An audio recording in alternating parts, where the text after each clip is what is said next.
nations and recognise that this land is stolen, it's never been ceded, and we pay our deep respects to elders past and present of the Bunurong people. I also acknowledge the Aboriginal and Torres Strait Islander people that are joining us from around the country, and to Claire Beattie, a strong Yorta Yorta woman on our panel today, and cherish the deep knowledge and wisdom and culture that First Nations people all around the globe are generously offering us as we really come to terms with the deep, hard truths of our past and the deep, hard truths of our future when we reckon with climate change, the environmental decay we see around us, and the complete system transformation that we need to be able to live well long into the future. And I also want to take a moment to recognise that this week is National Reconciliation Week. And the theme for National Reconciliation Week this year is to be a voice for generations. And so we're being encouraged for all of us to be a voice for reconciliation in really tangible ways in everyday lives.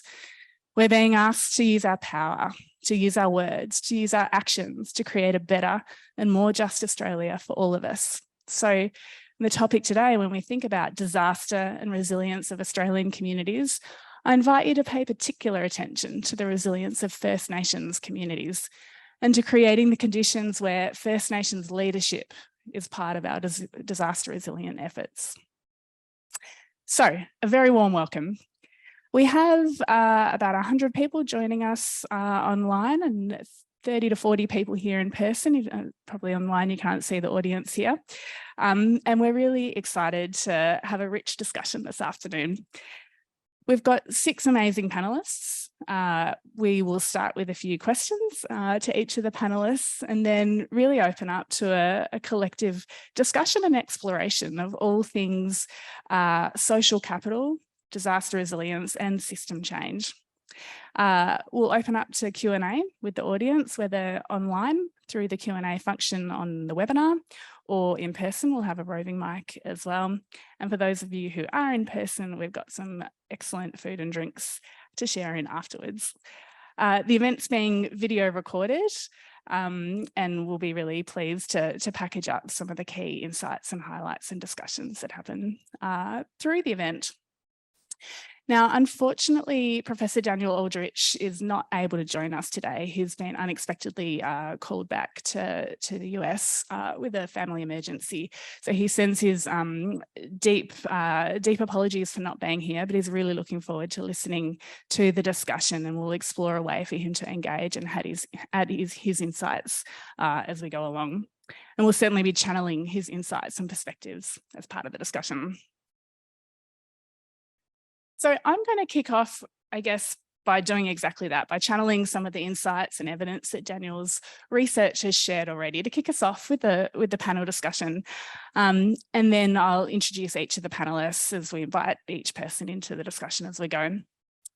So many of you will already be very aware of Professor Daniel Aldrich's research. It really focuses on social capital and in the context of disaster recovery and disaster resilience, and a particular backdrop, I guess, of public policy, democracy, and governance. He's done really extended studies with communities that have been affected by disasters. So that includes in Japan, in New Orleans after Hurricane Katrina, with communities in the Indian Ocean that were affected by the tsunami. And what his research and his evidence really highlights and shows is that social capital is the most significant ingredient of how well communities are equipped before a disaster to cope during the disaster, and certainly through their recovery and their long-term resilience building. And he particularly explores how social ties can be strengthened and how community connections can enhance the ability of communities to respond and recover well. And some of you will be familiar with a particular conceptual framework that is used to describe and analyse these ties, different forms of social capital, which the evidence shows are really important. So the idea of bonding capital, where the social relationships and the identity and the deep ties between groups of a common identity is really important in terms of that strong support system for community, that solidarity and that basis for collective action. Bridging capital, where connections across different parts of the community help to create a strong collective foundation and help community members to reach other resources and other forms of support across the diversity of their community group. And thirdly, linking capital. So the connections between a community and the organisations that are available to support the local governments, the state government agencies, non-government organisations, and these vertical links complementing the horizontal links to really create that strong support, access to institutional support and resources, and that support to navigate really complex recovery processes after a disaster, and as certainly before in preparation and reducing risk in the first place. So Daniel's research and the many scholars around the world who are really starting to deeply investigate and examine these ideas of disaster risk reduction, preparedness, recovery, social capital are really, I guess, beginning to give us a strong understanding. The evidence is crystal clear. Social capital is the most important ingredient for disaster resilience. But at the same time, Daniel's research has also highlighted that we only invest a marginal amount of our funding into social infrastructure and social capital. And Renee, you might be able to correct me if I'm wrong, but it's something like less than 5% of the total funding available for disaster programs and disaster initiatives is directed into those social forms of support. So why is that? Why aren't we investing directly into the community networks, the community capabilities, and that strong social capital so that communities all around Australia can have the agency and the power to lead their preparation, their readiness, and their recovery when a disaster does hit? What's getting in the way? But then really importantly, what do we do about that? If we know that this is not the way that we need to go, we know business as usual is not going to cut it when it comes to how Australian communities are being supported. How are we going to change things? What needs to change? And how do we make those changes? So that, I guess, gives a bit of a framing and a bit of a flavour. And if Daniel was here, he would have done a much more eloquent job of framing his research and bringing it into the discussion. But I hope that still set the scene for what I'm looking forward to, a really great, rich discussion among our very diverse panellists. So what I'm going to do is introduce each person one by one and ask an opening question to give you an opportunity to share some initial insights, and then we'll open up from there. So firstly, I'm delighted that Renee Hanven is joining us here in the room in Caulfield. Renee is the CEO and the founder of Resilient Ready, a certified social enterprise focused on building resilient businesses, and with a particular focus on business and community, helping communities to thrive, leading collaborations. She's well known for doing disasters differently, which is also the name of a podcast that Renee leads. And she's really motivated by putting people at the centre of all things preparedness and resilience. She's very interested in translating government frameworks and policies into everyday behaviours to drive real change on the ground. And Renee's worked very closely with Professor Daniel Aldridge over the last few years, embedding his theories in practice through her programs, and as a delivery partner, working on a range of projects, including the Kangaroo Island Business Climate Roadmap. And Renee particularly advocates for the notion of livelihoods and as an essential component of building resilience and the need to invest in people's capabilities on the ground. So Renee, from your work with Daniel and through Resilient Ready, what does social capital look like in practice? And how are you seeing the ideas that have emerged through Daniel and others' research being put into practice on the ground? Thanks, Bryony. And again, Daniel would love to be here and no doubt will comment and pop up at another time. So I've had the fortunate opportunity to have Professor Aldrich as a volunteer advisor on my advisory group for the past 2 years. He's also a delivery partner, so he works with all of our projects as well. I think it really, to me, comes back to people. A lot of the focus in the disaster space is on infrastructure and the tangible things that you can build.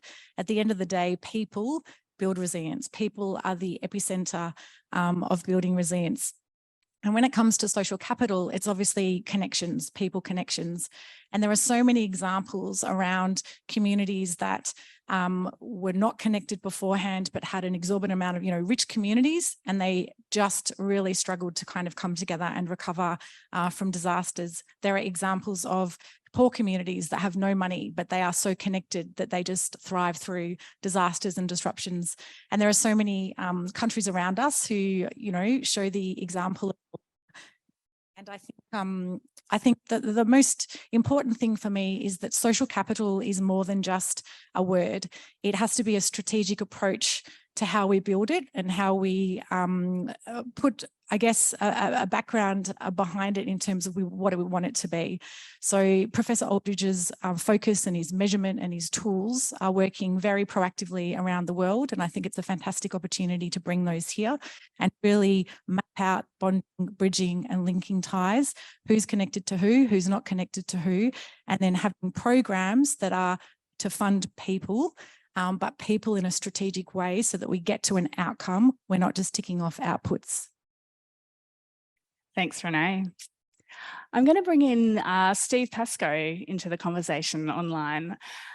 So many of you will have heard of Steve's amazing work in supporting and mentoring communities that have been through disaster and recovering from disaster. He's been involved in the disaster management space for more than 35 years, starting out as a volunteer in fire and emergency services, working with the Country Fire Authority as an educator and a facilitator. He's worked in local government as an emergency manager and also in consultancy, working with state, local and federal governments. And Steve has personal lived experience of bushfire when his community in Strathewen was devastated by the Black Saturday fires in 2009. More than 80% of the houses in the area were destroyed, including Steve's home, and 29 people's lives were tragically lost. And so Steve was part of his amazing community effort to come together and regroup after such a tragic time and lead their own recovery as a real standout example of what's possible when communities come together and are supported to have the agency to lead recovery and preparedness work in the ways that they want. Steve's really active in a whole range of ways at the moment. He's been a part of the steering committee and a founding member of Disaster Recovery Advisors and Mentors Australia drama. He's supported the Malakuta community following the 2019-2020 bushfires. And he's also part of the action group for the Disaster Wise Communities Network that Fire to Flourish is supporting and seeding through its program. So Steve, I'd love to hear from you how social capital has influenced the experiences of communities affected by fire, whether your own or communities that you've been working with. And what have you observed, I guess, in terms of practical applications of the sorts of things that Daniel has been talking about around these different ties and different connections horizontally and vertically? Hold on, Steve, we can't hear you yet. Oh, you need to unmute. Inevitably forget to unmute. So thanks, Bryony. Hi, everyone. I've made myself some notes so I don't ramble on forever. So feel free to jump in and ask me more stuff if you want. So I think that all communities have existing social capital. I grew up in a small community northeast of Melbourne, and I can reflect on things that were 60 years ago. And back in those days when things went wrong, people just got together and helped themselves and they looked after each other. There was no expectation that government would do anything. I've also spent time in East Timor, and very poor nation, terrible things happened to them, but there's still good people. They still love their children. They still look after each other. They still build wonderful communities, despite having pretty much no funds, being very poor, and having a fairly ineffective government. So I think all communities have existing social capital. They have local knowledge, they have resources, they have connections, and they have extraordinary leaders who exist or step up at the time of need. The local people are the first responders. We often hear of people in uniform calling themselves the first responders, but they're actually the second responders. Real people on ground next to their neighbours are the ones who are there first. They get things organised and provide help to those in need before the support services arrive. Often support organisations fail to recognise or override the resources that are already there. The process of the government-led recovery often actually damage communities. They leave them in worse shape than before. In many cases, communities impacted by disaster will evolve and end up with greater strength and connection as a result of the event. And a number of communities I've worked with or observed or spoken with describe themselves as being better off after an event. They are stronger, they are better connected, they know people, they've got better resources, and I think that applies to individuals as well. And there's probably no surprise in that communities are just collections of individuals, and if individuals do well, then communities will as well also. So in terms of the practical application of the concept of horizontal and vertical connection being a strength to social capital, something that I've picked up early from Daniel's stuff, and I just kept going with it and going, yeah, it just makes sense. It's not horribly complicated. If people are connected, if people work together, we get good outcomes. So I picked a couple of examples rather than just talking generally. Monbulk is a town in the Dandenong Ranges, and when I was working with state government, I facilitated the development of the Monbulk Emergency Group. The group brought together leaders from within their community, trusted leaders. The trusted leaders exist everywhere, and they're the people you need to talk to. If you don't engage the trusted leaders, then it's quite hard work from then on. Interestingly, when I started working with them and saying, how would you like to develop your own disaster planning, your resilience, whatever you'd like to call it? And they said, well, we tried that before after Ash Wednesday in 1983. They got together, led by the fire brigade, their local fire brigade, to develop a bushfire plan for Monbulk. And a couple of years later, they were showing it to some officers from the Country Fire Authority, and they were told they weren't allowed to do that. So, which I found extraordinary, that anyone would have the authority to tell communities what they can and can't do. But they took that and they put it away in a cupboard. So when I started talking to them about, let's develop a plan, or would you like to? They said, well, we tried that before and it didn't work. We were told we weren't allowed to. So are we allowed to now? I said, well, who says you can't? Initially, they were very excited about me coming to talk to them because they thought I would carry a great wallet of money from government for them. And when I informed them I barely get my own wages, let alone a discretionary budget, they were a little disappointed. After a little while, one evening, the guy that was chairing the development of the concept, Nemo, John Neiman, used to be the fire brigade captain, rang me about 11 o'clock one night and said, Steve, I've got it. We don't need your money. We have our own money. He'd just been offered $5,000 from their local RSL. So I tried to get $1,000 out of Emergency Management Victoria to help them just hire venues to do a bit of catering, to do meetings, and I couldn't get it. So Nemo found that he had $5,000 being given to him by the RSL. Bendigo Bank was offering him another $5,000. And he said, the best thing is I don't have to answer to anyone. I don't have to respond to this. I don't have to report to anyone, and it's our money. And I thought that was just brilliant. So it was a whole turnaround from the expectation, the dependency, to a point where they realised that they could do what they wanted to do and that they would have the funding to do whatever they need to do. So what they've done from sort of spending a year or two wandering around trying to figure out what they were doing, they came across the idea that all they needed to do was connect their organisations. So there's probably about 30 community organisations within Monbulk, and they started discussing with them, brought them together in meetings, and started discussing if there's a disaster, if it generally bushfires in that area, if bad things happen to them, what would be the needs and who would do them. So they started talking with the footy club and the RSL and the Lions Club, the supermarket, various other organisations about who was best skilled, best resourced to do what. And so the footy club is going to setting up a coordination centre in their footy club. They've applied for money and got a large generator to run the football club building in the event of disasters. RSL was going to open up their hall for first aid and care. I think the local CWA were going to do their scones and sandwiches.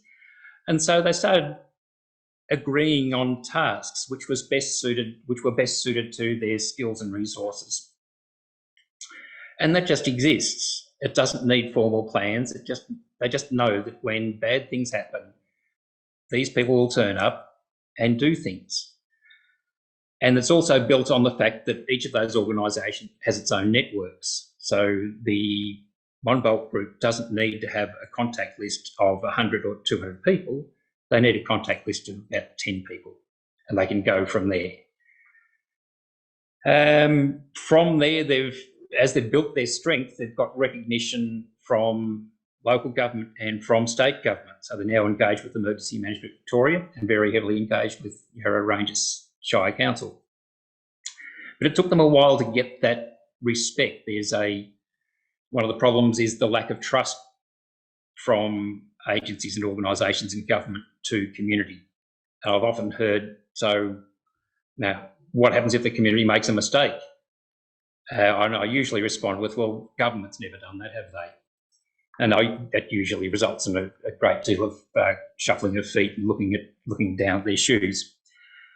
The other group I'd like to talk about is the Malakuta Fuel Management Working Group. So because of the work I'd been doing in the Dandenongs, I had a relationship with people in Malakuta, separately with that. And when I was developing concepts and ideas in the Dandenong Ranges, I took it to the few people I knew in Malakuta and said, I've got this idea, would you like to try it?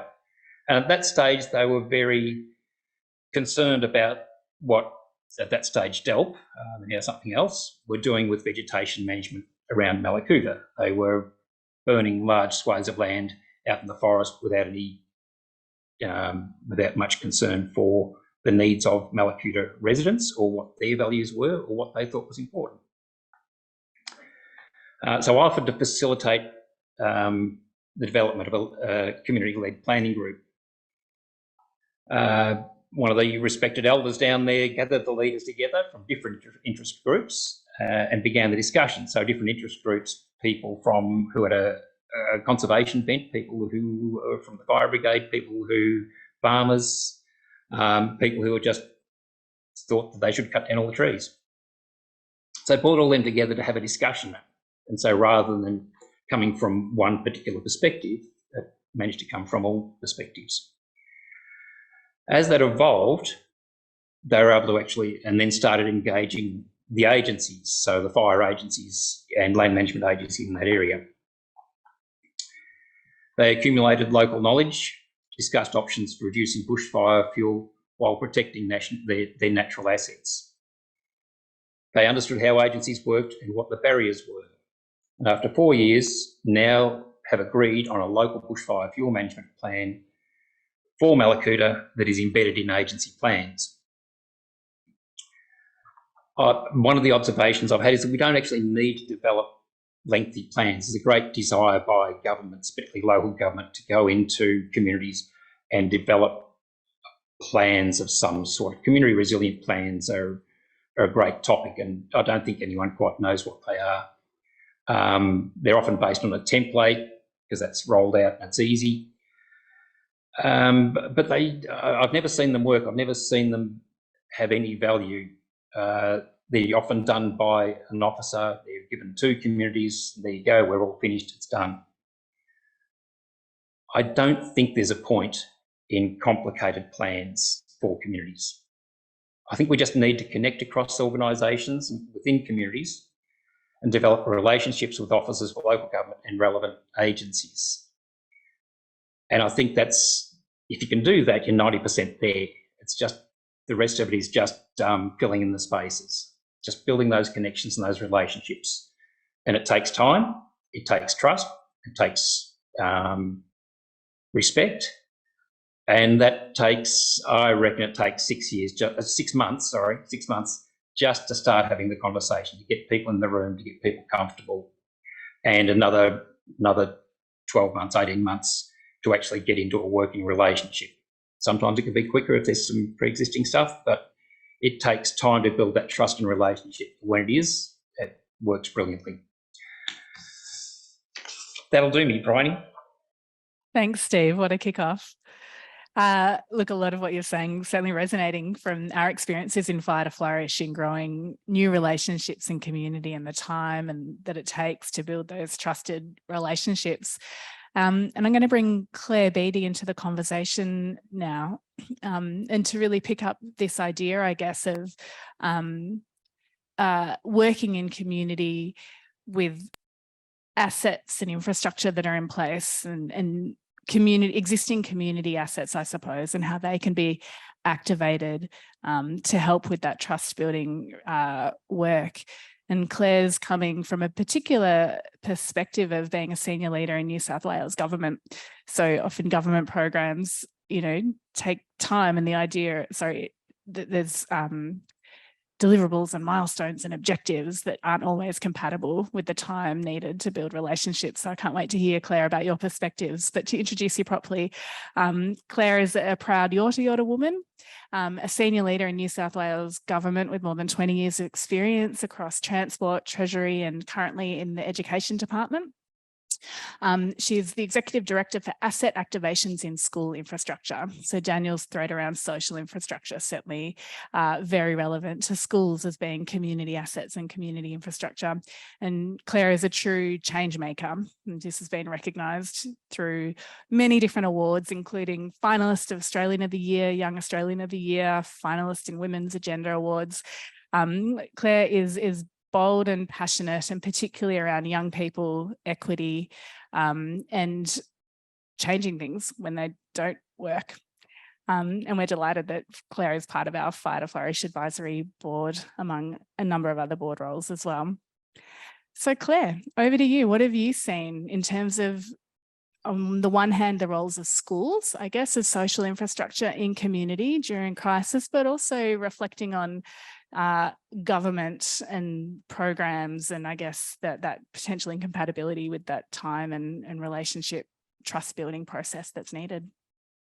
Thanks, Bryony, and Gupagaka Yorta Walker and Gartha Claire. I'm a proud Yorta woman. As Bryony said, my name is Claire and my totem is a long neck turtle because I stick my neck out for mob and I've got a bloody hard shell if you want to have a crack, which is perfect for working in infrastructure, I would say, and great in a crisis.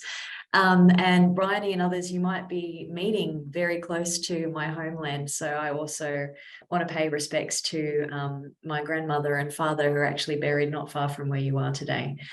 Today I'm meeting from the lands of the Gadigal people of the Eora Nation. Eora meaning this time, this place right now. When the whitefellas arrived, they said, "Where are we?" And we said, "You're here." So I'm meeting today from the lands of the Gadigal people of the Eora Nation. And I pay my respects to elders past and present. I know that right now the word emerging is quite controversial, and that's because my auntie says they haven't become elders yet, so they can mind their manners until they become one. I'd like to note what Bryony said before about using your voice to be the voice of generations. I say speak your truth, even if your voice shakes. And I say that because right now we are debating the voice. We are saying if we believe that terra nullius was a lie or not. By the way, if you believe we're always here, then vote yes. That's simple. If you think we weren't, then Good on you. So I want to talk about using your voice to tell your truth. And yes, I've worked in government for over 20 odd years, 26 to be exact, and I still haven't been fully lobotomized, and I refuse to have that surgery. So what I do in my day-to-day job is to ensure that every person has a right to first world problems, not third world problems.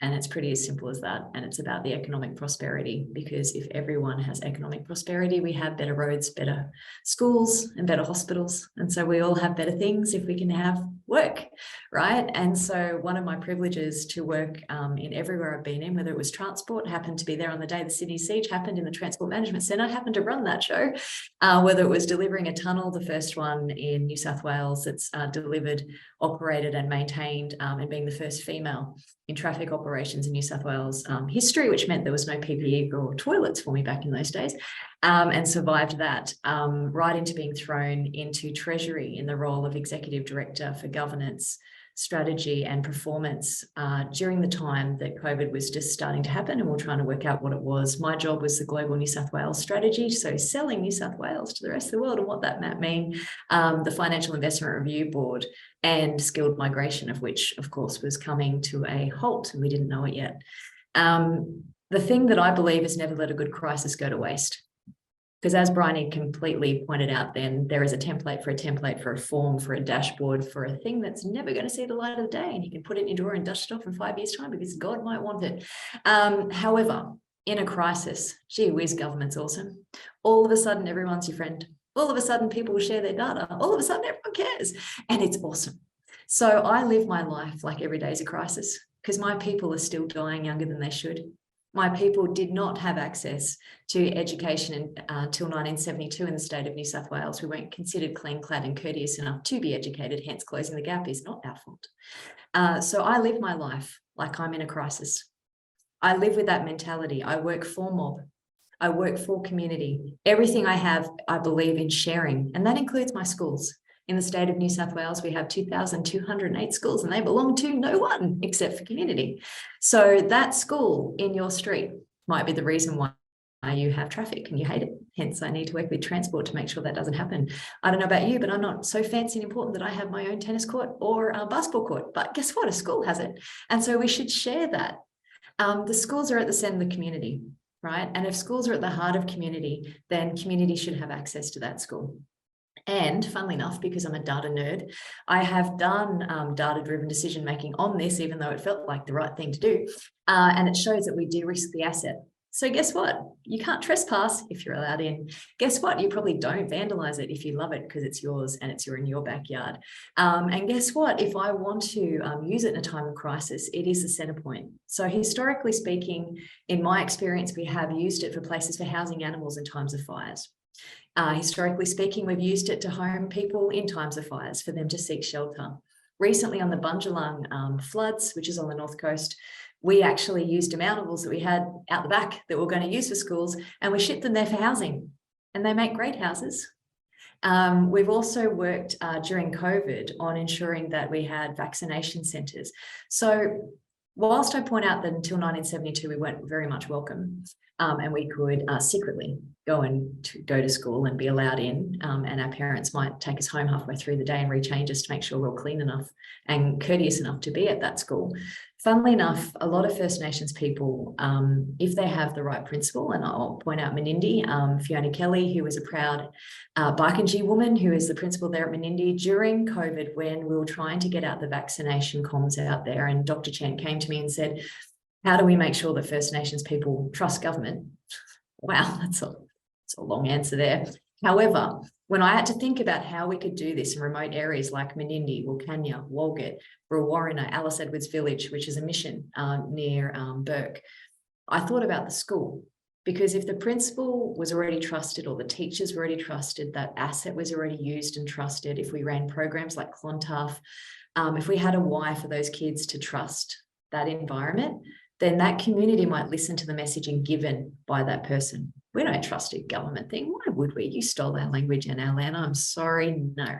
However, if the person who is in charge, who might be the principal, or it might be the local police person, or it might be a local community health worker that is First Nations, if they start messaging it, we might start listening. And we actually saw a really big uptake, and Fiona had the whole town double vaxxed in no time. And that happened from the school site because it was a trusted place.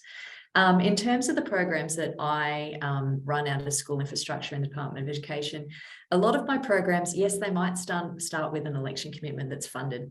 However, I'm very good at, you give me one thing and I turn it into 70 things for mob. So in terms of Share Our Space, we've been opening up schools across the state of New South Wales during school holidays, including Christmas, Boxing Day, to ensure that people have green space. So we know we have a lack of green space, particularly in metropolitan, a lack of basketball courts, etc. We've been doing that for a while. However, I didn't think there was a strong enough why.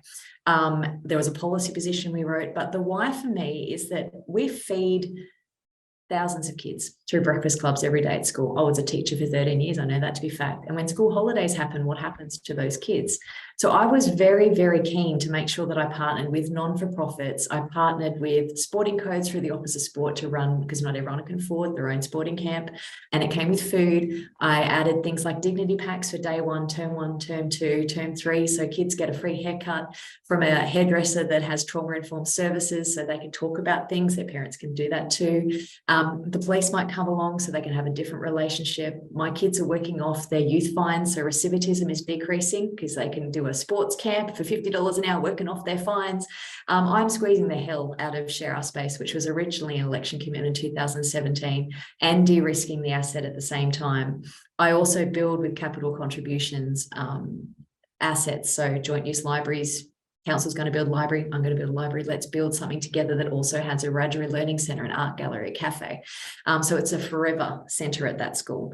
So what I'm pointing out is, for me, it's you're only limited by your why. You're only limited by, I guess, your personal commitment to making a difference for every community. To me, we are just one mob. And in any way that I have a thing that I can share it, I can reform a policy, or I can sweat the amount of money I have, or my friends can donate a thing. I can stand up governance, so we all talk to each other and we all have attachments to this thing that we're going to dashboard and we're all going to get excited. To me, it's just that connection to the why. And you know, quite proudly, I have to say it's because I am First Nations. I didn't grow up thinking that, you know, it's about me. I mean, there'd be shame on me if it was about me. It's about mob, and how can we all lift together? And as a First Nations woman, I'd hate to say it, you follow the line of your mother. Your mother is country, but then secondly, your mother's your auntie, and we're a matriarchal culture, so we're strong anyway. But I would say that I have 2,200 of some of the best, sexiest assets out there. Like, you've got FIFA grade soccer pitches. We've got, this is government schools. You know, we have awesome indoor basketball courts, tennis courts, you know, facilities that you would never have yourself. So why wouldn't I share them? And why wouldn't I use them as places for refuge if that is your safe place? And the last thing I'll touch upon, Bryony, is the idea of schools for special purposes that we have. I don't call kids disabled, I call them super powered or super abilitied. Some of our kids were returning to school with vitamin D deficiencies because their parents were keeping them inside because they needed a fence within a fence and stuff for their physiotherapy needs as well. So I now open those schools for a special purpose, not just for the kids to come and play and be able to run around, and we're seeing a decrease in vitamin D deficiencies, but also doing laughing yoga for the parents so they get respite, and they also have places that they can get advice from other parents and do some networking in a safe place, which is their school. So for me, if schools are at the centre of community, I am sweating the heck out of this asset, which is best utilisation anyway, value for money, all those things that people care about. What I care about is making sure that I work with councils, I work with non-for-profits, I hear from community. This is done in true co-design. There is no cookie cutter. Every community gets something different, and it can change every 10 or 11 weeks, like a Taylor Swift concert, because the community needs her. And I'm constantly flexing and hearing from them. I can have 81 kids waiting outside the school gate for it to open at 10 to 8 on a school holiday because they wanted that thing. And that is the feedback that I get every school holidays with around 9,000 kids and parents turning up to stuff. So that's me. If you want to partner with me, by the way, if you're online and you want to work with Share Our Space, or you just want to holler at me about giving something, I don't have funding for my Share Our Space activities, hit me up. I'm going to use this opportunity, Bryony, because I squeeze the hell out of that lemon. So if you've got something that you want to do on a school site in New South Wales in a school holiday for free for our kids, you know where to find me, LinkedIn, Claire Beattie. Thanks, Claire. Only limited by our why. I love that, and really strong themes around partnership and looking beyond the narrow objective that a program might be designed around to see what else. And I think that's probably something really important across the disaster resilience space, that from a community perspective, disaster might not be the front of mind thing. They're thinking about their lives and their connections and their futures, but we need to start embedding reducing disaster risk, climate change adaptation, disaster resilience thinking across all parts of the community as we lean into this next phase of climate change impacts. Thank you, Claire. Bridget, bringing you in now. Bridget Tan is the Emergency Services Lead Convener at Australian Red Cross, and working across silos, collaborations across organisational types, across scales of government has been a hallmark of Bridget's way of working and career. About 15 years experience in emergency management and disaster resilience, working across government, community, not-for-profit sectors, lots of experience in policy development, the role of community groups and organisations, and particularly thinking about the different cohorts and groups that we have to pay particular attention to and be really inclusive in how we're supporting communities in disasters, emergencies and climate change. She's run projects like the Multicultural Emergency Management Partnership, and she's the co-founder and president of the Australasian Women in Emergencies Network. So Bridget, building on Claire's reflections around social infrastructure and social capital, what's needed to actually build it in practice? And in your experience, how well suited is our current approaches to government funding models and support and ways of investing in social infrastructure and social capital to support community resilience? Thanks, Bryony, and I'm thrilled to be here. I'm so sorry I can't be there in person. I've got obligations on either side of today, which meant that I couldn't travel across to Monash, but I hope you really all enjoy the networking. It's such a crucial part of these types of events. I just would like to quickly acknowledge the traditional owners of the lands upon which I am presenting to you today, the Wurundjeri people of the Kulin Nation, and pay my respects to elders past and present. I'd also like to acknowledge that sovereignty was never ceded, but I'd also like to acknowledge the treaty process underway here in Victoria. So really what's needed to build social infrastructure is investment in social infrastructure. We need much more support for the organisations and initiatives that build community connection, that collaborate and that provide social support. So really building on a lot of what Claire was just speaking about, some of those fantastic initiatives that she's really driving through, her passion and her vision. We need a lot more of that. Our communities will only ever be as resilient as their underlying functioning, and people need social capital in order to thrive in everyday life. If they're thriving in everyday life, then they're going to be much more able to cope with and recover from shocks like emergencies, disasters, and the impacts of climate change. And this is something that we've known for a long time. We also know that the social cost of disasters are at least equal to the physical costs, if not more. And the Australian Business Roundtable, I think, found in about 2016 that the true cost of disasters is at least 50% greater than what we think it is when these social impacts are taken into account. And these social impacts are things like impacts on mental health, family violence, drug and alcohol abuse, chronic disease. And so now we've got Daniel Aldrich's work suggesting that we need to invest in and build resilience through other social infrastructure like libraries, parks and public open spaces to ensure that communities are better prepared and able to cope. And every community is unique, and I think the speakers before me have really touched on this, that every community's resilience is unique as well. One community's social connection might lie in its kind of sporting culture, so it's football clubs, it's netball clubs, it's cricket clubs. That's where people connect and come together on a Saturday morning, winter, spring, hail or shine. Another might be in its arts groups, another one might be in its neighbourhood houses. So funding has to be really directed to where communities need it, where they're already building their own connections and really leveraging that and strengthening those connections. that funding has to be delivered by those communities for those communities, and it can't be a cookie cutter approach. It's not about saying here is a funding model that will work for every community in Australia. These funding initiatives and funding models need to be bespoke for communities. And I think really what I'd say about funding is that, you know, the funding for day-to-day social infrastructure is woeful. The funding for libraries, the funding for parks, the funding for community initiatives, for netball clubs, for neighbourhood houses is really woeful. The funding is short-term.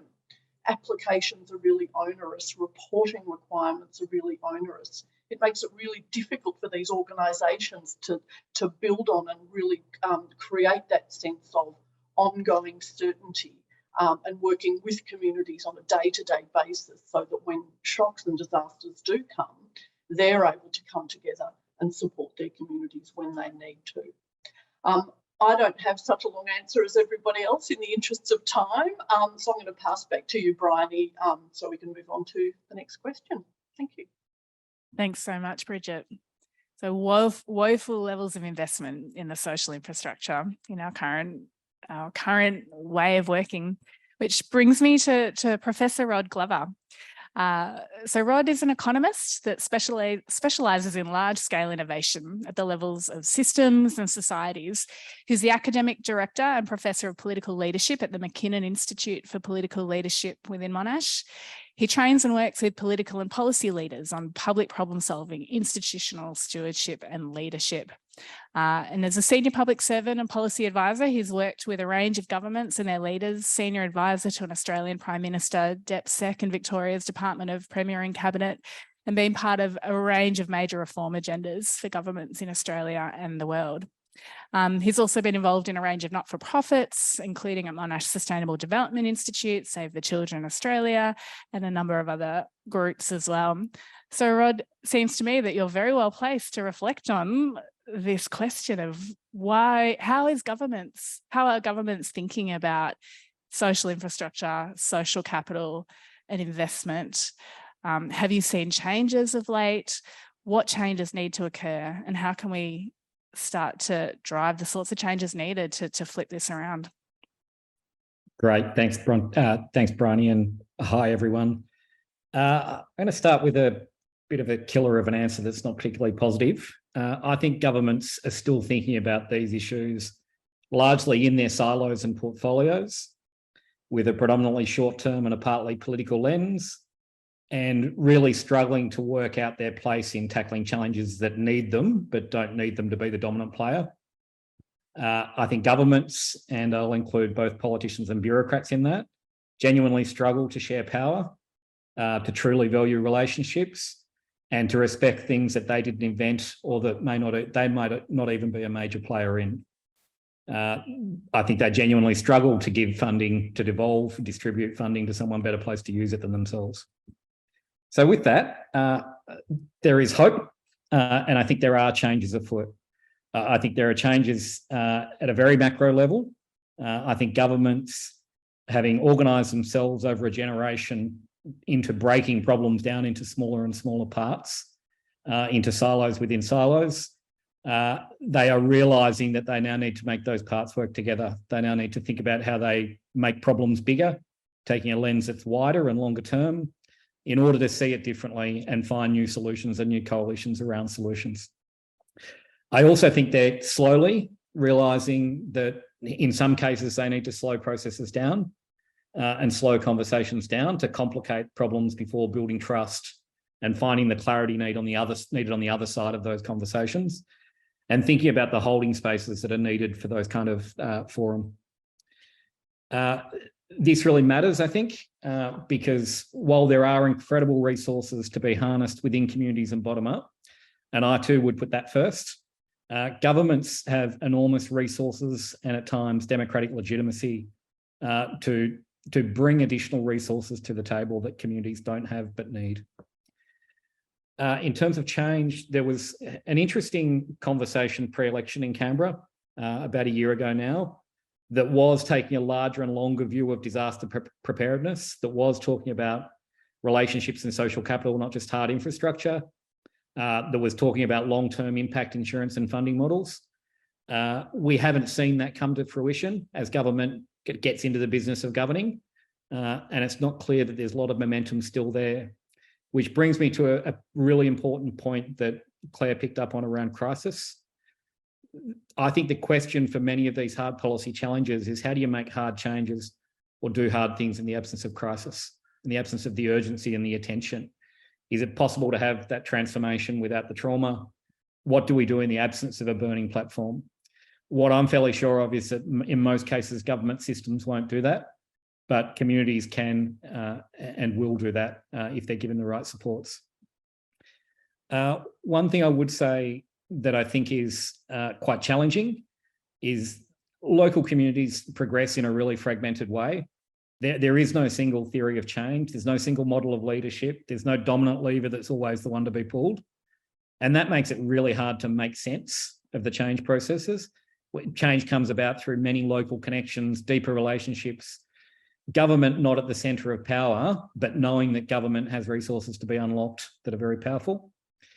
And a really big dilemma that I face. So I work with governments and I work with my local not-for-profits in my local community. And a dilemma is that the new sort of power that some of the partnerships that we need are not just community driven and bottom up and community led. And it's a case of government just getting out of the way. And yet on other occasions, and I include organisations that I'm very close to and that I chair, in fact, the reality is that we have local solutions that I don't want our governments, our bureaucrats anywhere near. I think this is a real dilemma in terms of us working out what are the problems and what are the challenges where we really need government to be a major partner in it. And where do we need government to get out of the way because it changes the character of what local communities are doing. One final observation I'll make. I worked very closely with the Mental Health Royal Commission here in Victoria as a strategic advisor, and mainly on the question of how do you actually meet community needs, which differ quite a lot and are across a range of different portfolios. And for all of the conversation that led to a sort of a common landing on the answer to that, they couldn't pull it off when it came to government policy and practice. They were not capable of doing the working across silos, working across level of governments, working with communities. So I think we have a way to go. Thanks, Bryony. Thanks, Rod. Some great challenges and reality checks, I guess, in terms of, thinking about the change agenda and the change journey ahead of us. And to bring Professor Michael Mintram into the discussion, our final panelist, but not the final stages of the conversation. Professor Mintram, Michael, you're a Professor of Public Policy and the Director of Better Governance and Policy at Monash. And you've got a PhD in Political Science, worked across many different universities, as well as the Australian New Zealand School of Government. And your particular expertise, or Mike's particular expertise, is around policy entrepreneurs, policy change, and recently published some books on those topics, including Public Policy, Investing for a Better World. And through your research, Michael, you've had the opportunity, I guess, to observe government reform and policy entrepreneurship in many different jurisdictions around the world. So I was wondering if you had any bright spots, standout examples of where we have seen the sorts of shifts that we're recognising are needed, that we could be learning from, particularly around fostering social capital, investing in social infrastructure, and any other insights around what we can do collectively to drive change in the direction we're recognising is needed. Thanks very much, Bryony. It's wonderful to be here, and I love that question. I want to join with others today by acknowledging the traditional owners of the lands we're all coming in from today, or in, and also pay my respects to elders past and present. I'm going to talk about New Zealand, and you might have already picked up by the accent that I'm a New Zealander. So I'm going to share with you a Maori proverb that has actually been used on many government documents in New Zealand over the years since, since I was in my early 20s, I think I first saw it. It's a proverb with a question. It goes, Te aha maranui o te o, he tangata, he tangata, he tangata, which translates as, what's the most important thing? It's people, it's people, it's people. And, well, social capital is all about people. And I guess I was thinking about the conversation here and reminded of a comment that is academics are ones who look at something that's working and ask, but does it work in theory? And so that reminded me of Robert Putnam's work on making democracy work, which came before his book on bowling alone, which was, social capital was at the heart of it. But Putnam did these studies in Italy looking at local communities and differences across them, and found that there was very limited social capital in Sicily compared with some other parts of Italy. And why was that? And he talks about this sort of lack of trust in government in Sicily. This goes right back to feudalism and the role of the mafia and a role of things there that actually suggests that these macro kind of issues about the way that government sets up policy actually matters with respect to individual relationships on the ground. And so one thing I want to do is talk a little bit about the, if you like, the policy antecedents to what might happen with respect to community resilience in a disaster. Are there some things that governments can do early on that in a sense lay the seed corn for resilience without even thinking about disaster? And I'm really pleased that Claire talked about education, because I actually think that that's a really critical part of this. But how I'm going to come at this is thinking about, Bryony, your question, are there any bright spots? Well, I actually think that the disaster recovery after the earthquakes in Christchurch in New Zealand, the earthquakes were in 2010 and 2011, the recovery from that has been seen quite often as being quite a good example of community resilience.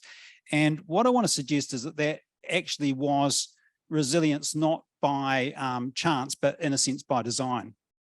Now you can actually look at documents around this. So there was the authority that was set up by the government to do the disaster recovery, actually said in its documents things about kind of building the community and building community resilience. But I want to step back to something else and talk about a couple of things. One is in 1990, there was a policy change in New Zealand around public schools. And it basically said that all schools, the policy is called Tomorrow's Schools, all schools would be led by locally elected representation. And this was about kind of devolving governance of schools to the local level and allowing local community input into the way the schools worked. This is quite important actually when we think about a multicultural and a bicultural society, that this actually allowed for the demographics of the local community to be represented on school boards. And so you could get quite different ways of doing things across schools, even though you'd have, say, a broad curriculum for the school, so for the nation, a national curriculum, but you could have the ways that you interpret that and the things that you do on the ground could be quite different from school to school. And in fact, they were. But the thing that I want to say is that that actually created a wonderful way for people who were people in the community get onto those boards and actually start to find their voice in terms of understanding the way that they can participate and the way that they can lead discussions. And I think this is incredibly important, that as a sort of a breeding ground for leadership in society. Going on from that to say that there are also efforts made under that policy to help school principals to become better at their work. So there was a first-time principal training that was done by Auckland University for a long time, helping principals to be effective at working with the boards, with the community boards that running their schools, but also just at doing their job well. So consciously figuring out how can we build leadership that can be incredibly vital in communities. And we know that when people in disaster are looking around to do things, who do we turn to here? They'll turn to the leaders they already know, which can be things like school principals or others. So I think that policy change was important. And the key thing I want to say is it's a policy that is actually saying, how can we give more power to the people? That was critical to it. It wasn't a funding kind of decision in a way. There's a lot of things there about governance that go beyond the kind of the people empowering side of it. But I think that this is quite important for thinking about resilience in communities. The other thing I'll say, and then I'll stop, but is about the work in the Canterbury District Health Board that happened for a period of at least 10 years before those earthquakes happened, there was a CEO called David Meets who was running that health board, and he really wanted people to be thinking about the future, like 10 years into the future, and thinking about how, as a system, the health board could work well. And he sort of said straight away, you know, like, we're not just about hospitals, we're about hospitals and the community. So it's primary and secondary care. It's all in together. We're all part of this. And when the earthquake struck and people said to him, you know, you seem to have done a really good job of getting through this. How did that happen? He said, we've been preparing for this for the past 10 years. But one of the things, again, I think is important for us at a university to consider is that he had these kind of workshops, these kind of interventions that were around helping people to do design thinking and innovation and solving problems. And he even said at the end of most of those workshops, he'd make an appearance and he'd say to people, here's a pass. You can come and you get one pass to come and talk to me. If you're finding a sort of a log jam in the system and you can't solve it, you can come and see me and we'll talk about how to sort that out. So it was kind of giving the power back to the people in a really important kind of way. I mean, I think that in terms of adaptive leadership, it's like get up there, figure out what the problems are, and then give the work back to the people is very, very critical. But what I want to suggest is that these things like the Tomorrow's Schools and like the kind of things that David Meets did with the Canterbury District Health Board were really kind of creating this decentered kind of leadership, dispersed leadership through the system that was incredibly important for resilience when disaster struck. I'll leave it there. Thanks so much, Mike. And just a reminder that we've got the Q&A function open. So those of us joining online, feel free to drop in a question. And if anyone on the floor has a question or a reflection that you'd like to bring in, just pop your hand up and we've got a roving mic. But I might stick with this question of power that has come up through quite a number of the panelists so far, and just dig into that a little bit more. And particularly thinking about community power and community agency, what power does community already have to influence change locally and systemically? And using Rod's words, in the absence of a burning platform politically, perhaps, how can we be strengthening community power now and always so that when disaster strikes, that community agency and power exists and the relationships are already in place? I'll open that up. Anyone in the panel who might want to reflect on that. So what power does community already have? How can they be influential in driving change locally and systemically? And how do we continue to strengthen community power? Steve. Inevitably, always got an opinion. The concept of community power, it's that story of, you know, who says we're allowed to do this? And so communities have built themselves into a place where they're dependent on government, but the power still sits there. All they need to do is take it, and no one has the right to take it away from them. So the power exists. It's just that we've, I reckon over the last 40 years, we've kind of damped it down. We've got in the way. Probably 20 years ago, the concept of shared responsibility became a big thing in Victorian emergency management. And considering that, and I thought that I was excited about that. I thought that was a great idea. It turned out to be more about shared blame than shared responsibility. Because when we dug into it, in order to share responsibility, you need to share knowledge, you need to share resources, and you need to share power. And I've worked in communities and with agencies, particularly in fire, around you've got a fire threat map. Can I take that to this community and show them? And they said, no, you can't do that. So they were holding secrets. They knew this information. They were holding secrets they weren't prepared to share with normal people. And that was, I think, criminal. Hopefully one day that does turn out to be criminal.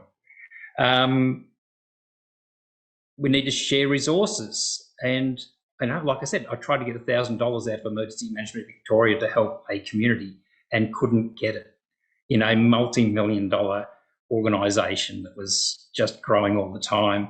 Couldn't get $1,000 to pay for a hall hire or catering, and that was absurd.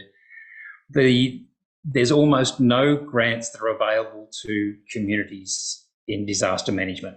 You just can't get them. It always has to be an incorporated body, or they're all available for local government. Local governments get a lot of them, which is a pretty new idea in itself. But they're just not available to a community to say, can we have 50 grand to buy a generator to power our community hall or something like that, to build some resilience, to develop a stockpile of something we might need. And as we've all mentioned, sharing power is just something that's not possible. It just doesn't happen. Governments, particularly their agencies, and particularly the people in agencies, are very reluctant to share power. And I think a lot of it's about corporate and personal ego, that they build their belief in themselves and their own sense of themselves based on power. And to give that away, to give that up, is really, really challenging, and they're not very good at it. I'll hand over there. Claire. Thanks, Steve. I don't totally disagree with what you're saying, but in the true spirit of a good debate, I would couch my response with the fact that I don't have a choice of being a community member or being government. I have the unfortunate position of I'm held to account by my mob at all times for anything that goes wrong in government. So if you don't get your license or you don't have sewage pickup, it will be my fault. And I take on that because I'm happy to listen to those concerns and try my best to find the way through to the right person. So I treat people in government like everyone's a cousin. Sometimes they're only a cousin I want to see every third Christmas, but that's okay. Mum says I have to love them anyway. So I will work with anyone to get anything and find money, or I read grants like I'm some sort of epic nerd and I find how they connect. And if you've got money down the back of the couch, I've always got an idea that community are waiting for. But I would say that the one thing, and that's where it talks to partnering for the why, and plus I don't hear no. I just am allergic to no, so I just keep trying no matter what. Like I'm going to country with nothing left in my bones. But the one thing I have seen in, you know, my 42 years around the sun and the experiences that have been of my people, I think, and I can't speak on behalf of all my people, I would never do that, but I can speak on behalf of some of my observations, is that government, if we're really generalized, comes in, parachutes into some communities. They talk to some people, and sometimes my people are very gracious and tell them perhaps what they've told people a billion times, and no one's really heard what they're saying. Or perhaps they tell them half of it because they know what they're wanting to hear. And sometimes we get money that we don't know what to do with, because that's not the thing we're trying to solve. We want a 4-inch hole, but not a 4-inch drill, as they say. There is a problem to solve, but the thing you're giving us to solve it with, like, you know, giving us lots of grant funding for a bus. How do we maintain the bus? Is anyone got their license to drive the bus? Did we even ask for a bus? I think we just said we want to get from here to here. Maybe there's a different way to do these things. I look at some communities that have been given more money than they could ever do anything with, and they are worse off for it. They are more hurt by it. They are not self-determined because they haven't been given that resilience of working with, building up capability. When the service steps away, what happens, who lives here? I could take APIC targets, for example, Aboriginal participation in construction targets. People collect all 5 Pokemon for their targets so they can meet something. They put people on that project. That project is off country, so you move away from country. When the project finishes, you don't have a job anymore. You go back home and you've got alcohol issues, or your family has moved on without you. You have trauma either way. And we've made you a target, and we've helped you for a period of time for our target, but now you're worse off. So if I take Menindee, for example, and I'm sorry to shame Bike and G Mob, but I'm going to do it. They have been given very little, and they are so resilient. You can give them one thing, they'll turn it into 5 things. They're women, they're matriarchal women, you know, and when they have crisis come their way, they haven't been given much, but they've done a lot with what they've got. And hence they've got self-determination. Hence they've got strong Aboriginal leadership. And they've also had a lot of refugees migrate to Menindee recently, and they've welcomed them. and they've added a rich tapestry of culture, and they've done it on their own without help with money to bring on these people, because COVID was happening, so people weren't coming in. It was a really nice closed bubble where no one else could come and affect it, and it was working really nicely. Thank you very much. So I would say that's a good example, whereas 200 kilometres up the road, a different community who might have more services and more money spent on it is not better off. But because we haven't slowed down to speed up to say, instead of saying you need $2 million, why don't we actually sit there and work out what the problem is and what that will mean for long term, and how we build the capability before we step away, and where they'll come to, like was previously mentioned, for help if they need us to lean in. When will we lean in? How will we lean in? Who will we lean in with? And how will we consult when we lean back out as well? Because we're not the parent. Government isn't the parent. We're not there with a stick or a carrot. Thanks. Renee? If I could just bring in my doing disasters differently approach, because I have to look at things very differently. Like Steve, I also got really excited, and I still quite like the notion of shared responsibility. I think the problem that we have when it comes to power is that we don't know who's responsible for what and who has what role. And I think there's a big opportunity. We look at all and all the different people that are part of disaster resilience, and taking that step back to say, well, what is the role of government, local government? What's the role of the business communities? What's the role of youth, etc.? And actually putting some words to those responsibilities and roles, then we can build shared accountability, because we can see what role we need to play. But at the moment, it's so, I guess, dictated as to what we can't do more than what we can do. And I think that's a really big opportunity linking to social capital, that we can set up a really great practice around really defining, the role that we all need to play to build collective resilience. And really recognising that that official mandate, if every organisation or actor group only ever sticks to their narrow bit, we're never going to solve this. Everyone has to be going above and beyond for the higher order outcome through a community lens. Rod? Yeah, on a similar theme, I think there's something important about the right level of definition in responsibilities. If responsibilities of different level of government or different actors are not clear, then everyone gets to hide.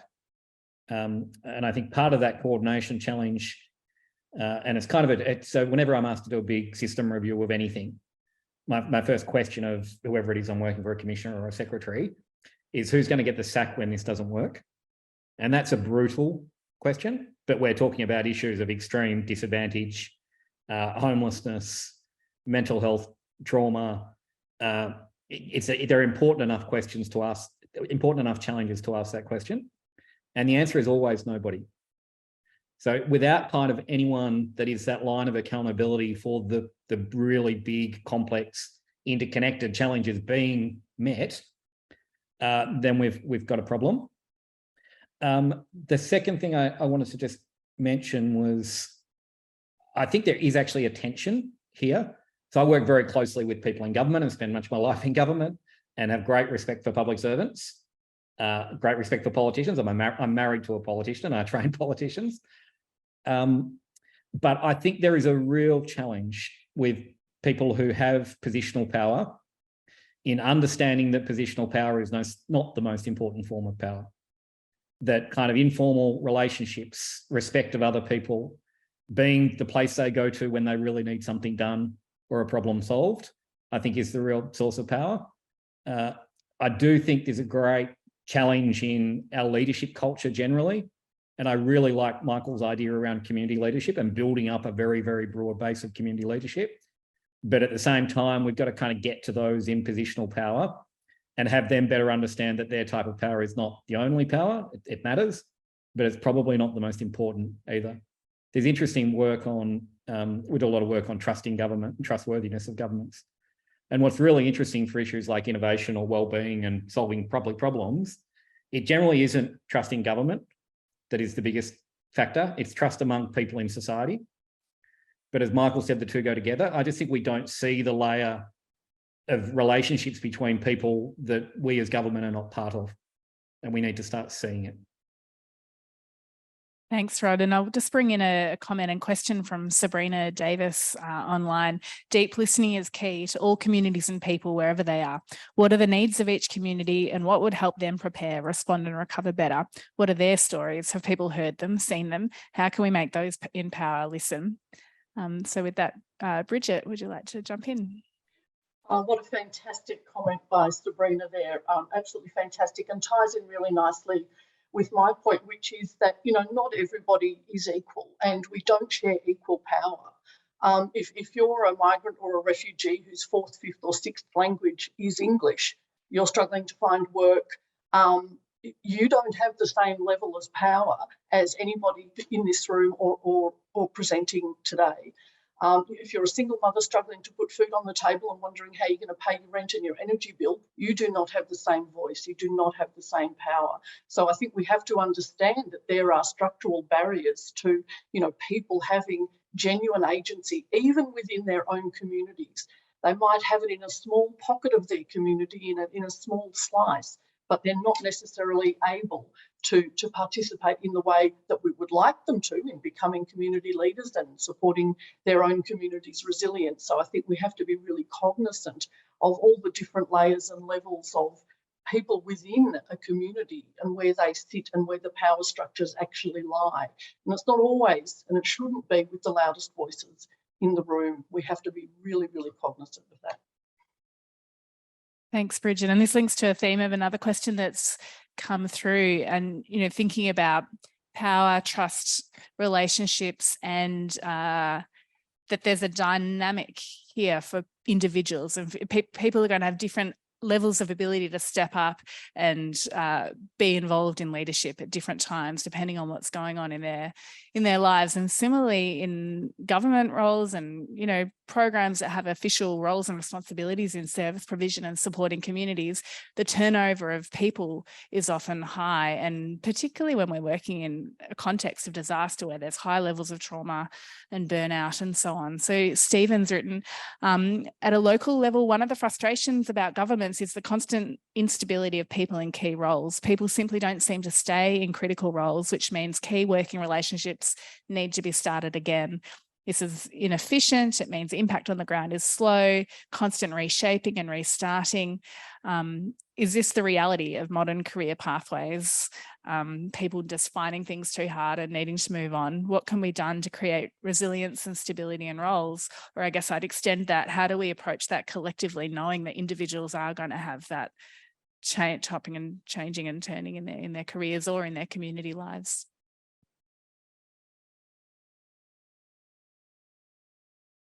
I'll have a go at that, Bryony.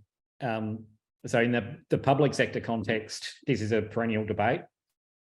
The general view has been that people benefit from moving around a lot, from doing a whole range of different jobs and a whole range of different things. And what we're finding generally, at least I'm talking about an APS, a federal level context, is a whole bunch of policy areas that don't have that continuity, that lose their corporate memory very quickly, that don't have the stability you need to develop relationships with people over 3, 5, 8, 10 years. So there is a price to pay for kind of the dominant sort of workforce management culture that's existed in the public sector. And I think, and this is a genuine sort of struggle. I don't think there's a right or wrong. I do think we've got the balance wrong. And it's kind of this question of how much do you, it's a specialisation versus breadth question. Giving people exposure to a range of experiences is a good thing, and it's really important that they have that diversity of perspective, but it does lead to this kind of problem, and we often just ignore this part of the problem.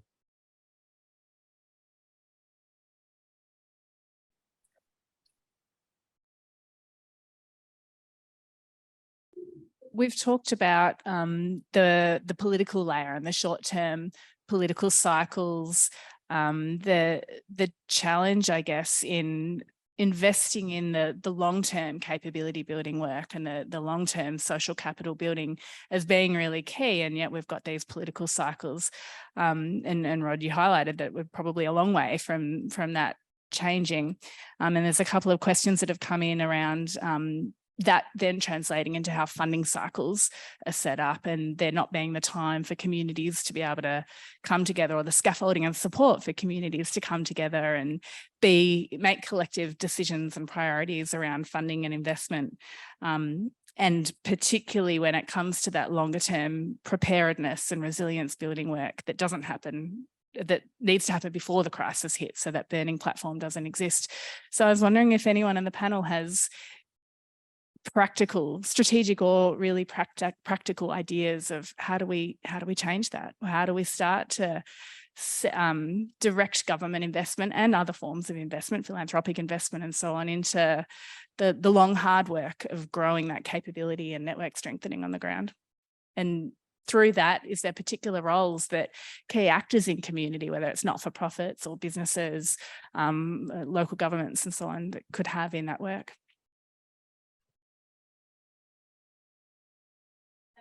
So I often use the term of politics before people, particularly in the disaster space. And I think having seen bushfires and COVID and the different ways state and federal government have responded, reacted, collaborated, not collaborated, I think is a really true example as to how we need to really come together, particularly in preparedness for times of crisis, to get ready as a whole of nation, as opposed to, you know, this state can do this thing and this state doesn't do it because they're a different colour. I think businesses, obviously, and business communities is my focus. So we've talked a lot about today, obviously schools and you know, community organisations. When Steve mentioned before the first responders, a lot of the time the first responders in communities are business people. And we have 98% of businesses in Australia are small businesses, so family businesses, under 19 people. And I think if we are going to sort of move from, you know, government of the day dictating whatever they want to kind of happen, I think there's some grassroots programs like what we're delivering with Professor Aldrich in communities, which can build capabilities and build trust and build, you know, knowledge and skills for the everyday person. We use the nudge theory approach. We have a great program, our BCR toolkit, which is about 5-minute learning intervals. So I know people, anyone in the room can learn one thing for 5 minutes a day. And imagine if we all did that. I think business people as well, they are the golden untapped assets in Australia. They serve customers every day. They employ people every day. They are the perfect example of bonding ties, I guess, for family businesses, and also bridging ties.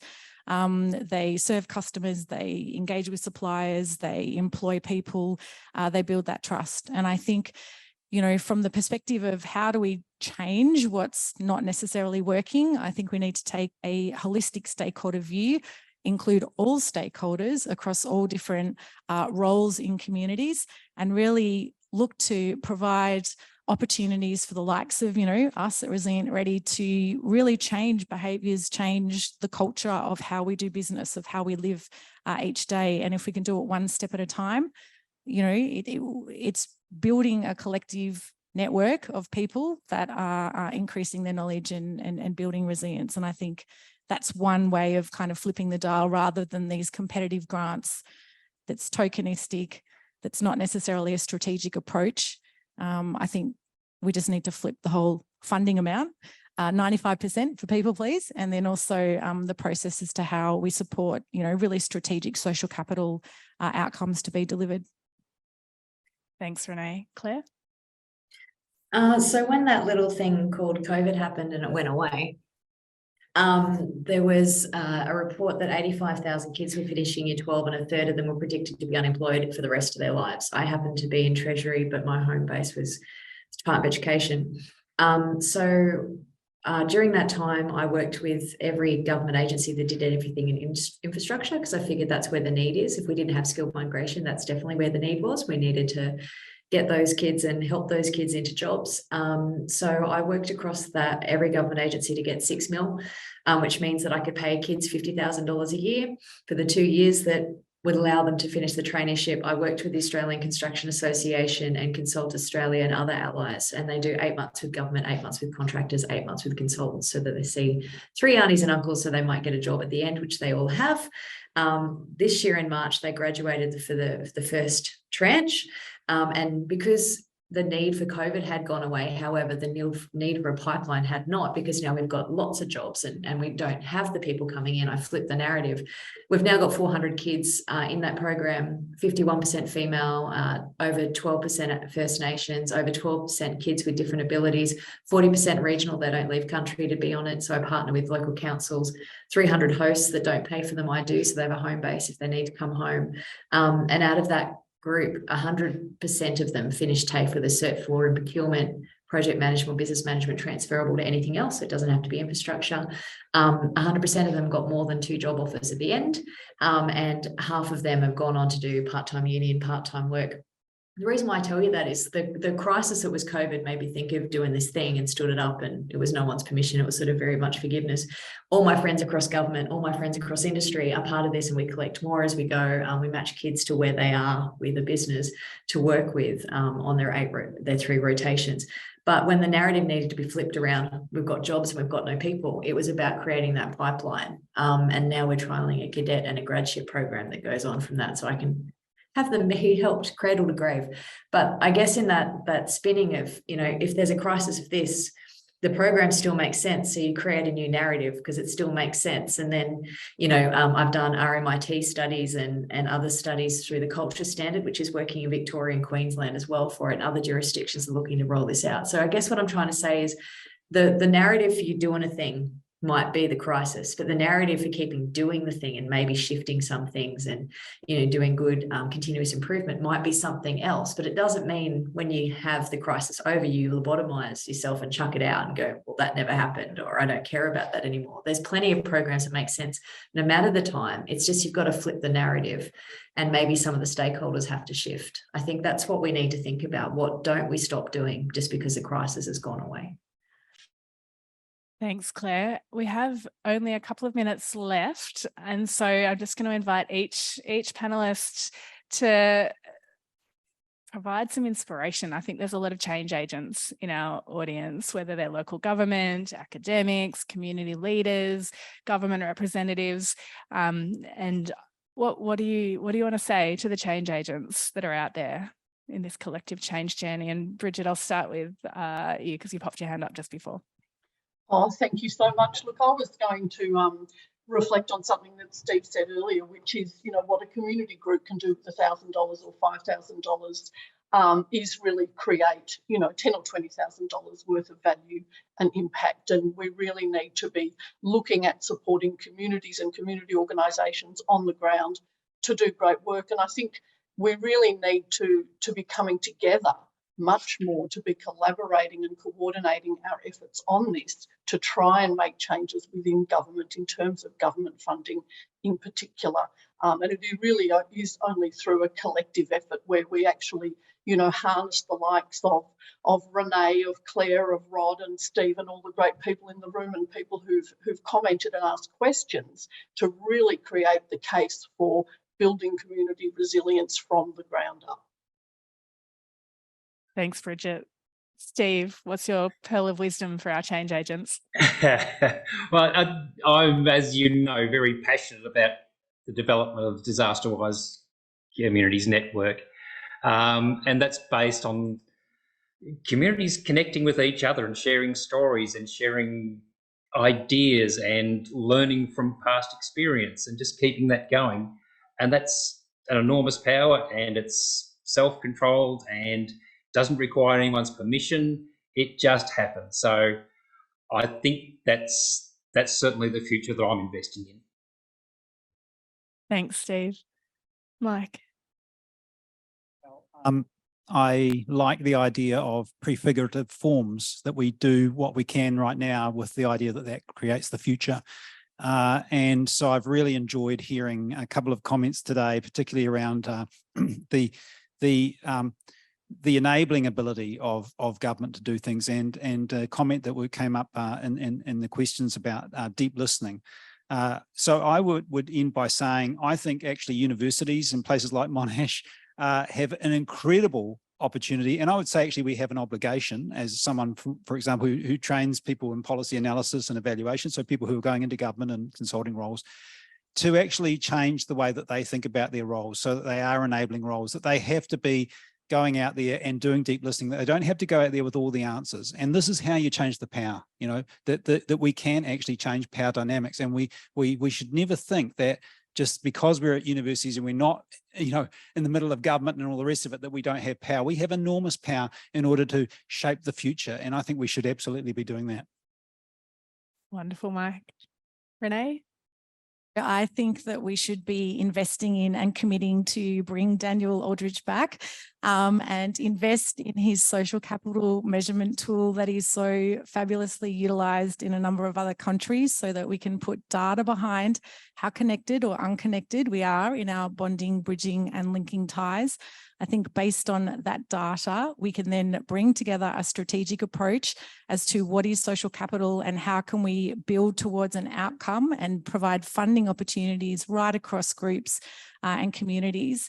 And I guess I say it to the powers of be that have the funding in government, that people vote. So if we invest in connecting people, and if you put the funding into getting people, you know, safeguarding their futures and connecting in that way, then clearly it's going to be a good brand exercise for the next election. Thanks, Renee. Rod, final word. So I'll give you a bit more of what I feel than what I think. So I'll be a bit direct on it. For those in government, I often hear from a lot of people that have worked for me and people I still work with that it's really hard to make change in government. There's so much against you with politics and bureaucracy. And I kind of think that's bullshit. I think you kind of need to suck it up. Government making change through policy is really hard. It is really, really hard, but it's not impossible. And it's not true that you can't do that. It's just not true. That's never been my experience. You can fail at times, but that is not true that you can't change things through government. Secondly, and the bigger challenge in my mind, I work with a lot of our community leaders in my community who are just brilliant. They're just do amazing things for their local communities, for other people. But I actually think they kind of need an army of people who will just clear away the bullshit for them, that will help them deal with government, help them deal with politics, help them deal with, just get those people that can block them out of their way. So I'd love to see kind of that army form, if you like, that is just basically empowering local leaders to be great local leaders and have impact. Amazing. And Claire, last word from you. Happy to lead that army any day, all day, Rod. I think one of the things that we need to think about is also our language we use. No one did this on this panel today. No one called me vulnerable or broken or disadvantaged. I'm really grateful for that. There isn't a meeting that I usually go to on a daily basis where they talk about us like we're not there, and they say that they're broken and vulnerable and disadvantaged and all the negative discourses associated, and never underestimate that using language like that when explaining that we're there in a crisis hurts us even more in a crisis, and maybe means we don't ask for help because we don't want to be seen as a problem to solve. So I'm really grateful for the language that's been used and the mindfulness attracted with that. If you are working in government, if you're working in any crisis, non-for-profit areas, please, the amount of times we sit in meetings and they say, those poor vulnerable people, if you call me vulnerable, you'll be vulnerable. Okay, so can we just be really mindful of how we speak about our friends? Rod's now my friend, brother. You've adopted a Claire Bear. Good luck to you. I'm like a koala. I don't let go of your leg. But I'm Rod's friend, so I'm never going to call him vulnerable or broken or disadvantaged or a gap to be fixed. So if I can just call that out right here, right now, and using your voice for generations, I don't want your charity. I want your friendship. And can we do this together, not to each other, in the true spirit of respect, not in a master-servant relationship? If everyone would stop using those words, including the media, and if you're teaching media and you happen to be a journalist, advisor, professor, whatever, please tell them to stop using these words when talking about us. Longest living culture, always have been, always will be here, but we don't need those words used for us, particularly in a crisis, because you would not imagine how much we're already hurting, and you're hurting us more. So don't do more trauma, please.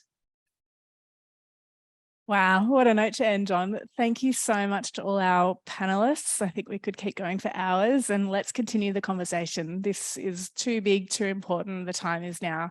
I really look forward to continuing and unpacking and doing the things that are needed to really drive the change collectively as we go on. Big thanks to Laylee Greenwood for her behind the scenes support. Thanks for joining us online. And we will share some highlight reels from the discussion as we go along. Thanks, everyone. Bye.